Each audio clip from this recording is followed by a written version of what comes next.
We got a cool driver this weekend. Y'all go stay tuned, you'll see.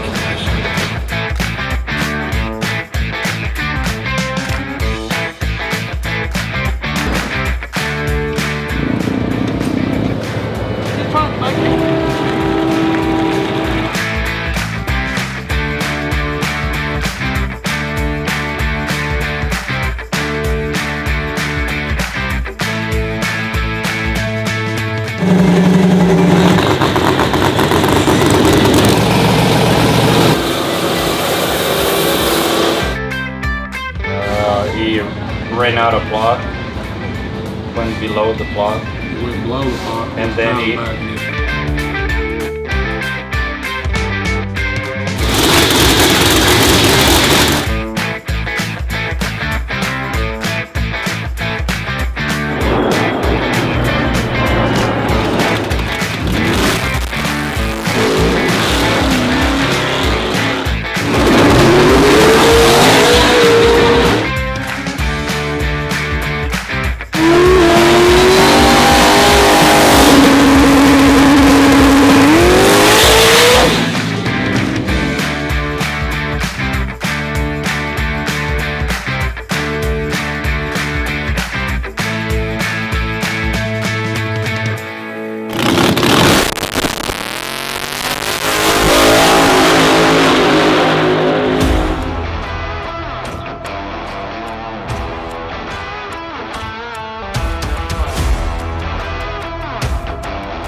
The old school way. We changed the motor? Just like all of them. Should have started on Thursday. We couldn't. Mother Nature again playing with us, right? But like we just saw pretty much every class do the Q1 besides RvW. So we are about to do the first trip, right? First trip for RvW. A lot of cool fast cars around here. Hey Neil, come on. How was your first run? Good. Pretty good? Yeah, got a little loose on the other end, but she went. She went? Changed the whole combination, still went. After all the changes, still went? Yes. You qualify which position right now? Not sure yet. Not sure yet. They don't let me look at the time slips. They just keep in the car and work on it. We got to get you down it now. Okay. Well, let's see. That's going to be the first time we turn everything on and the first time down the track, right? We made what? 2 rips on the dyno? Yes. That's it? One? No, 2 nitrous pulls. Yes. So 2 more. Oh, one No, nitrous. one nitrous Yeah. pull. That's right, 1 nitrous pull. So 2 motor pulls, 1 nitrous pull with 1 kit. 1 kit. And it did really good. Sounded pretty good too. Yeah. Well, let's see.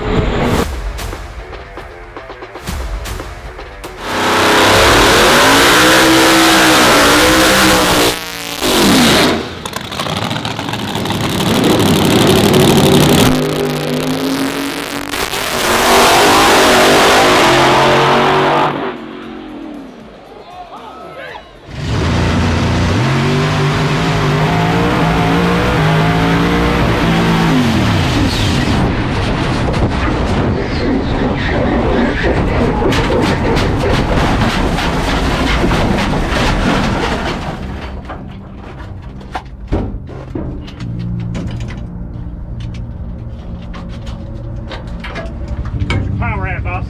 I'm good. Yeah, okay. I was just looking for a power cut off and I couldn't find one. It's off.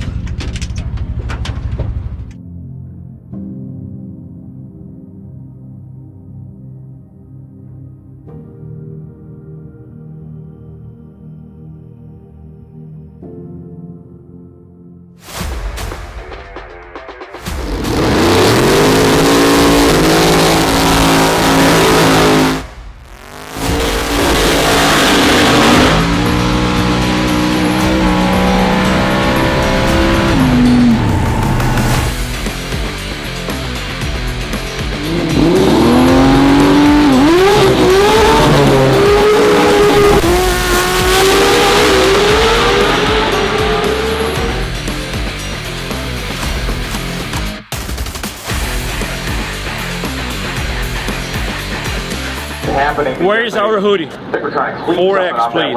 4X, Jim. For our new FuelTech customer, Dave Butcher. Okay, so we're distributing hoodies now, right? For our good customers, Thank you, great right? customers, yes. And we have Kenny here. You doing good now, buddy? I'm doing way gooder. Way gooder? That's a phrase, you know that, way So, gooder. it is the double gooder happening or Yes, not? way gooder. We went in Q2, we went at 24 at 169, that's our best speed. And then like Q1, it was like spinning the tires, everybody, you know. So I asked Mark what to do on the shocks. Okay. It didn't go down, it's Mark's fault. So he told me to loose the converter with a shock, 1,000, and I did, and went down through there, went to 37 with bad track, so I was really happy. Boom.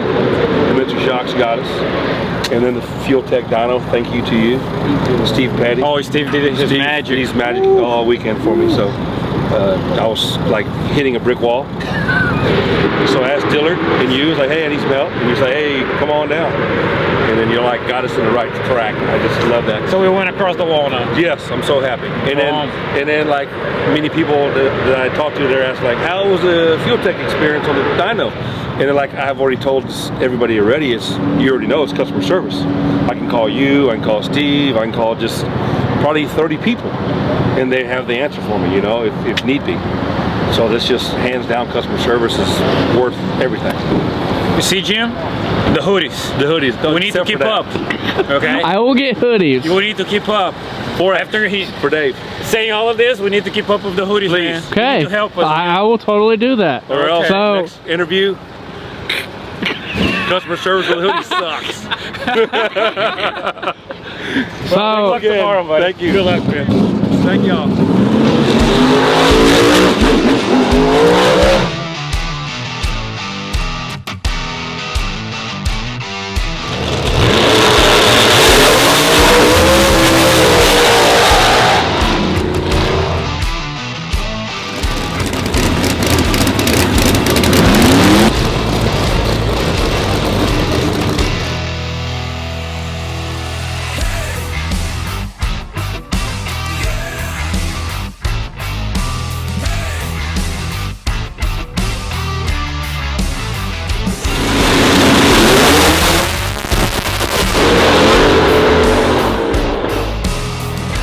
Hey Jim Doss, this is Paul Gargus from FuelTech USA.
stop racing? This money guy back there. So now he's working hard at the shop? Working hard at the shop. But we still have a TKM power plant. Yeah, but ain't making no power. Needs more power, less power? It always needs more power. Is there a limit for power? Yeah, when you knock the rods out, Okay. then you back it up a step. Did you found that limit? Not yet. Not yet. I can't make it that far down the racetrack. So did anyone knows about your new combo? What combo? Is that secret? I don't know what you're talking about. Oh, you don't know what to talk about? Does anyone know about the new car? One new car.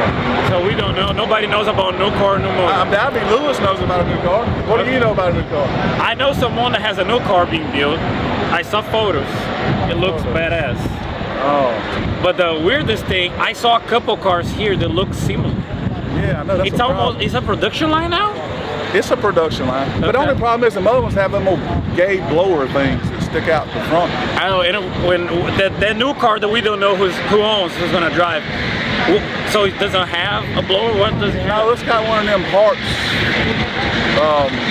Duma hockeys on the front of it. Oh, okay. So we talk about one of those things that make like a lot of power and kind of whistle noises and Yeah, stuff? they whistle noises, yeah. Okay. They talk dirty to you. Okay, and when we're gonna see that thing talking dirty to us? It'll be at FuelTech in about 3 weeks. Ooh. Ooh. Hey Jim, I know that you like whistle noises. What do you think? It's gonna be badass. So you saw photos? You seen photos? Yep, I've seen. Damn. How did you find out? I don't know. Wow. We need to find who is sharing those photos. We probably know who's sharing the photos. Okay. He's a little, It's about that high? he's about this high. About this yeah. high? He speaks kind of weird. Yep. He speaks kind of weird. You gotta tell him to slow down. Speak English. So you thinking upgrade your game on Pro 275? I was hoping we could run in Orchard Street. Oh, it's ultra street legal? Yeah. Okay. So it's a street car. Yeah. Okay. I mean, you don't see how fast these pro mods are? You don't want to go like Trail Lost too or something? No Prep Kings or something like that? Yeah, maybe. Maybe. Okay. And what's gonna happen with this beauty? One of the most beautiful cars ever seen on drag racing. I don't know what we're gonna do with it. You're gonna put on the wall, put in a museum. No, I don't know what I'm gonna do with it. I might let Lewis drive. Okay, where are we driving at? I don't know, wherever you want to. Texas 2K? I don't know about that. They wrecked a lot of stuff down there. We might have to back up on that one. Okay. Well, we see, right? Yeah, we'll see. Do you want to share a couple thoughts? What you wearing sleeves today? Have a flu? FuelTech told me something like that? Or? FuelTech told me I couldn't cut my sleeves out today. I couldn't cut my sleeves back out until I went down the racetrack. Okay, so if you go down this run, this is the last qualifier, right? Right. If you go down last qualifier, you go fast. I have to cut my sleeves. So by E1, we're gonna see you sleeveless. I'll be again. sleeveless again. Okay, that's a deal. That's it.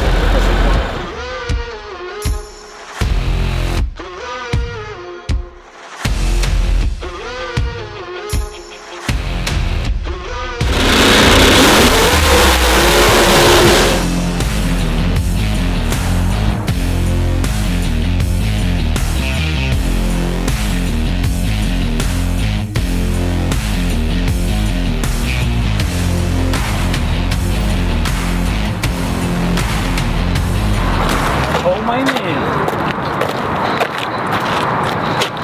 I got you. Now you can't run away from me. Qualify is over. What position you in? Number one of the beautiful 69 Camaro.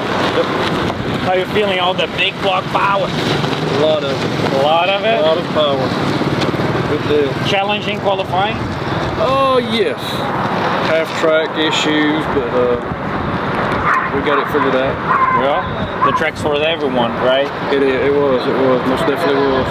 And then you guys were able to be the fastest, the quickest. For now. For now. What are your thoughts about E1? Because they're gonna do E1 today, right? So it's Saturday. We're here taking photos from the fields. Yep. E1.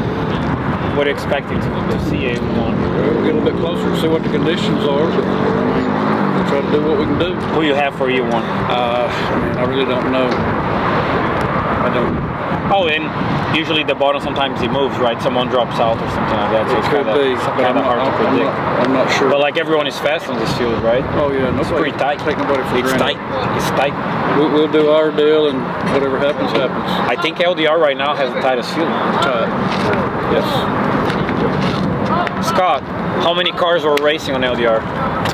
Well, that's 34, I think. 34. 34 cars. I'm pretty sure. There was 31 in pro, I know, and I think the sheet I saw was 30. There's a lot of cars racing. A lot of cars racing. A lot of good cars. So you hear all the Pro Charger noise on the Pro class. Oh, yeah. What do you think? You still like the turbo more? I do. I really do. That's what got us here, so that's what I like. You like that raw power out the back? Sir. Out the back, big power. Yep. We didn't get to show it this week so far. Okay. Well, you guys gonna keep trying. Oh yeah. Absolutely, we're still in. We're here. Good luck, my friend. Thank you. Congratulations on the #1. Thank you. Let's see if you guys can keep it up and bring it to victory. That's the plan. That's the plan.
What's up, guys? Cameron, Tech Support Supervisor with FuelTech USA. We got Jon Salemi, we got Jim Salemi over there. Why don't you tell us how your weekend's going so far, and I guess maybe a little bit of a recap on how you got involved with FuelTech stuff and kind of how it's worked its way into your racing program.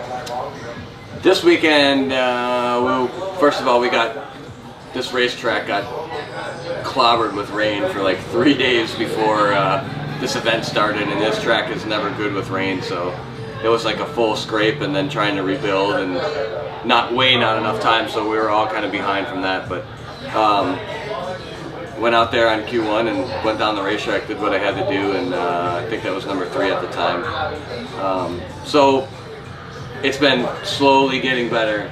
Right. This morning we went out and went 73, which kept us in the #3 spot. So that was good. This usually is like a race of endurance, right? Yep. You get so many shots at the racetrack, but not so much this time, you know. Yeah, sometimes it's even just like who can last, right? Like who can keep going rounds, and it's not always about the fastest car every single time. It's about just making the rounds and just picking at it and working at it. So yeah, you got to go A to B before you do anything, right? So, and you got to keep your race car together. yeah. Obviously, that's the first and foremost thing. The car's got to be mechanically sound and Right. do everything that it needs to do, and crew guys need to stay up on it and so on and so forth. So we just won first round. I think we were either second or third low for the round, so kind of kept it in that third spot every time we go down the racetrack. Spun the tires this afternoon, but it's so hard to like prepare for that racetrack this afternoon and then be able to also run setup wise, I'm speaking of, and then run when the track cools off and really tightens up on this radial style prepared racetrack. It's crazy because like during the day the sun's out, the track gets kind of like a little bit greasy. It was like really windy, and I mean, it looks like some of the drivers really had to drive the cars out there. They were kind of being pushed around maybe a little bit, and then all of a sudden it flip-flops completely the other way. Yeah, the wind stops, the sun goes away, and the track becomes like, I mean, it'll rip your shoes right off. Oh yeah. So it's a very that part of these races are very challenging with radial tires and the track prep. So each time we screw up, we're finding ways to like make it better so not to screw up. Right. Yep. Well, yeah, that's it. It's like you never fail. You just find 10,000 different ways that it doesn't work. Right. 100%. Yeah. Whatever way you get punched in the jaw. Yep. So you guys have been using FuelTech stuff for a while. You've kind of embedded that into your guys' racing program with multiple customers. All of your customers, and most of your customers, I believe, use the FuelTech ECU to do either fuel system stuff or ignition control.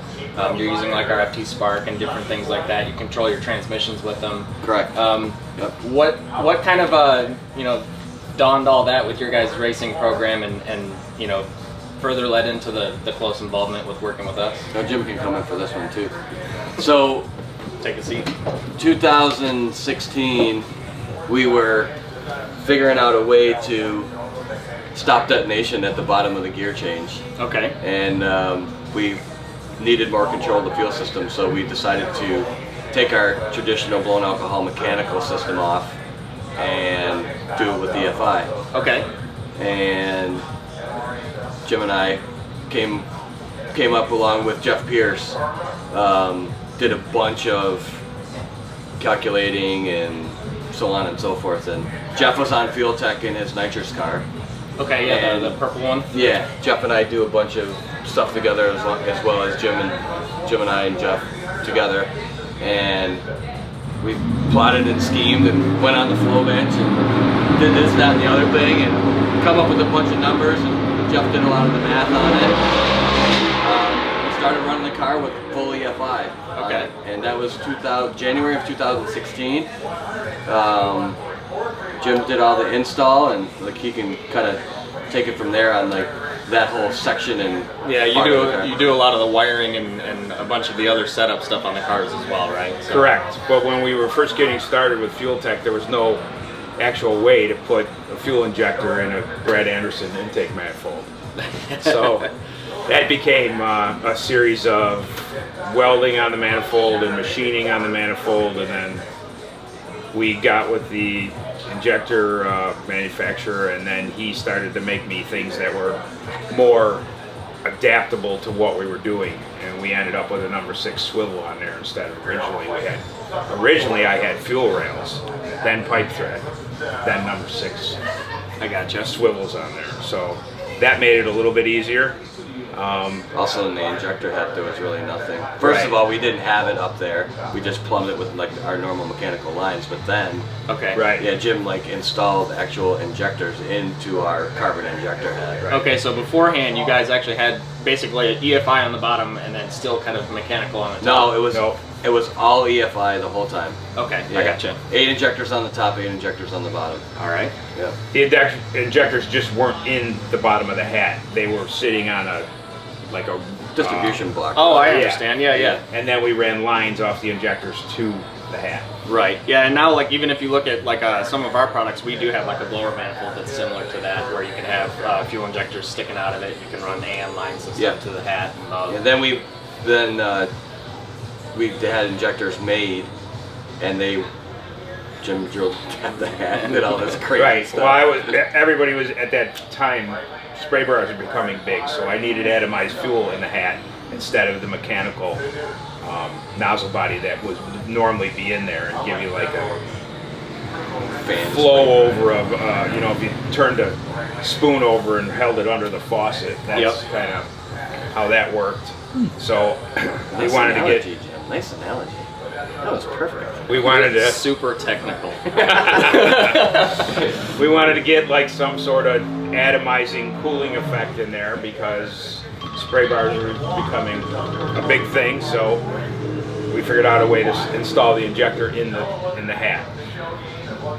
And yeah, we ran that for 16, 17, 8, half of 18, and won races with it, did lots of stuff with it. And then we were fighting some early technical problems with it, which I don't know if we were to go back nowadays to have those same problems, but like anytime we got the tune-up close and went to go that little bit that we needed, either enriching it or leaning it, it wouldn't do what we called for. Okay. And most of the time I'd bang the panels out of it, right? Right. So we decided to take it off. Right. And then we kept FuelTech on the car, but just took the EFI off and started that whole craze of like mechanically injected FuelTech controlled right blown promos. So like just like anything that makes, you know, an absolutely ridiculous amount of power, I think, but especially with the blown stuff, a lot of your power management is kind of multiple things, right? So you do a lot of ignition timing manipulation, and I could see how like being able to have real finite control of that, especially in a way that's comfortable for you guys to manipulate it and have it happen and at the time on the racetrack that you want it to happen, is like super critical. So another thing that it led into was eventually switching to coil on plug, right? So you guys can do crazier stuff with your ignition timing than you could with a typical like distributor or magneto. Correct. Yeah, man, I think Luis sent us coils like probably end of 2017. We dyno tested them, and they ran great. We were a little bit reluctant to put them on the car for a while. I mean, new stuff's always a little. But we ended it, and you know, ended up doing it, and now it's full coil and plug, full FT600 or 550, whatever. Right. Installed at G-Force race cars, sold at Resolution Racing Resolution Racing Services, and man, like the one thing that I'll say about FuelTech, first of all, customer support, A1. When we were in the development stages of putting a FuelTech on a blown car, like Anderson was at the racetrack with us and like calling back to Brazil and like 30 minutes later having an email file and we were making runs, like right. Never saw it. It's almost like it's almost like you're directly like linked with the people that are like making the stuff. Which Correct. It's hard. Like, we it's were. really hard to find that anywhere else. You know what I mean? Especially when you have a product like ours, where pretty much all of us that work at FuelTech also use the stuff on our own cars and are always playing with it. We have an in-house dyno where we can test stuff ourselves before it goes out to you guys, everything like that. So it's a lot of development stuff that comes from what you guys need to get it to go down the racetrack, but then also a lot of testing and hard work and stuff comes from our side to make sure that it works before it comes into your guys' hands. Yeah, no doubt. And like the longevity of the hardware, I'll honestly say that in our personal car, we have never had a hardware failure. Not one ever, and we probably have, I mean, since 2016, we have probably close to 1,000 runs. Yeah. And we've Between never both had, cars. Yeah, we've never had a failure with any piece of hardware and any FuelTech. Well, that goes back to what you were saying earlier about like, one of the most important things about this is making sure that the race car makes it all the way to the end, right? Yes. So you have to have good parts to be able to do that. And then ultimately it gives you the confidence to push stuff harder than you would normally be able to push it, knowing that it's going to do what you ask it to do and it's going to last. 100%. Yeah, and like even the wiring, like some of the original stuff we did on like, you know, just a full harness, and then Jim's installing, he's like, well, I don't need these wires, and then we talk to you guys and we're like, all right, well, we'll get all that stuff out. What do you need? Yeah. And now we have our own harness for like what we do, right? Right, specifically through you guys. Right? Yeah. So there's that customization of, you know, efficiency within the product also. So I can honestly say that I was reluctant to take the EFI off the car when we did, but there was no way we were taking the ECU off. no way. It Never had any control like that ever before. Imagine how many different modules and boxes and things that you guys had to plug Correct. into before, right? You had something for shifting the car. You had something for ignition timing. You had something for lean outs. You had, I don't know, something else maybe that controls your lockup converters and other things in the car that probably 3-4 different boxes that you had to plug into, 3-4 different types of software. And it just is, it's difficult to juggle all that, especially because I know for you, a lot of times at the track, you have not just one car that you're working on. You have 3, 4, 5 cars sometimes that you're working on, and when you get to the level where you're trying to optimize every single one of them, being able to do that all pretty much the same way or as similar as you can. It's a resolution mandate now. So it really streamlines everything. Well, we also had all those boxes in the car, but the things that you could do with the FuelTech were so much more, like opening jets on RPMs. And we could never do that before. Right. Just, you got just one small example of 10 things that you could never do, and you always go, oh, it would be so nice if I could do this, but you can't. Well, when FuelTech came along, even if you could dream it up, you guys made it happen. Right. Well, there you guys have it. Really, really cool interview that we just had with the Salemi guys, and hopefully we can get you a pano shot of Fletcher Cox's car out there. It's flying out there, and we'll see you guys next time.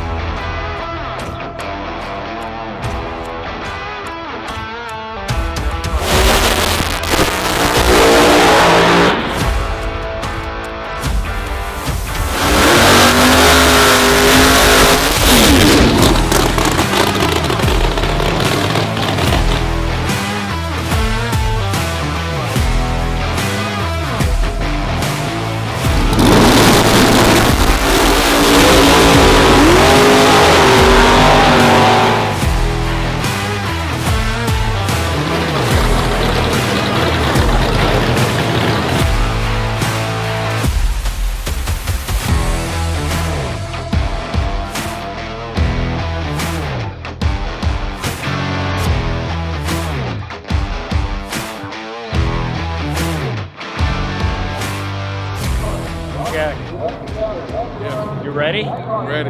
You ready? Ready to go. Saturday, second round. You just end 80s, right? With the beautiful caddy. Yeah. What do you think? What do you think is gonna run out? I don't know. Way up to. You trying to pull something out of your head? Try to bait him on the tree and see if we can run something. Okay, so we have Fred. So red against red. Chevy against Ford. Both with a Hemi power plant and a Pro Charger. That will be interesting. I like it. I like it. Let's see it. Let's see it.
Wasted after shutting off early. I didn't. I was 3. Yeah, I see that, but like that's racing, right? I was 3, 4, 8. Oh, when I. But man, you did great. 370, buddy. Does great progress in a short amount of time, huh? 3 laps. Pretty loud. That's the 12th lap on the car. Yeah. I figured out what the shutdown issue is.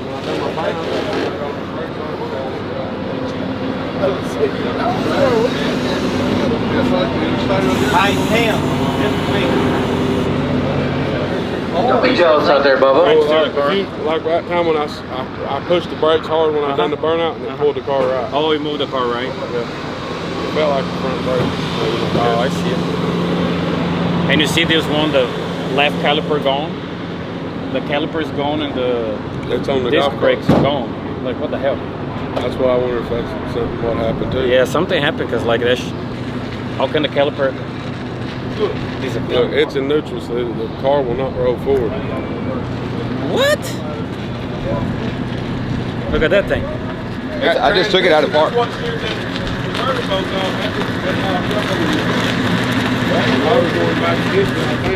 That's what they said down there. Man called told me when y'all pulled it was locked up. The hell, it was in neutral then.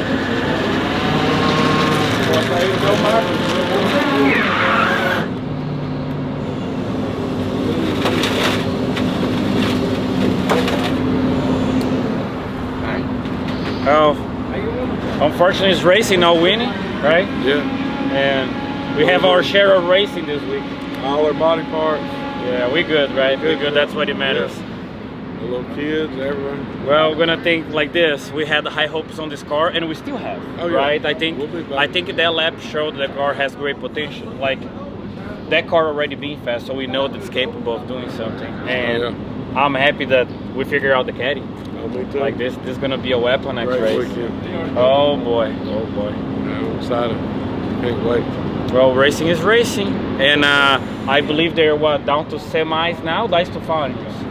Semis, so down to semis, then finals, and race should be over. Like racing is fearful right now, man.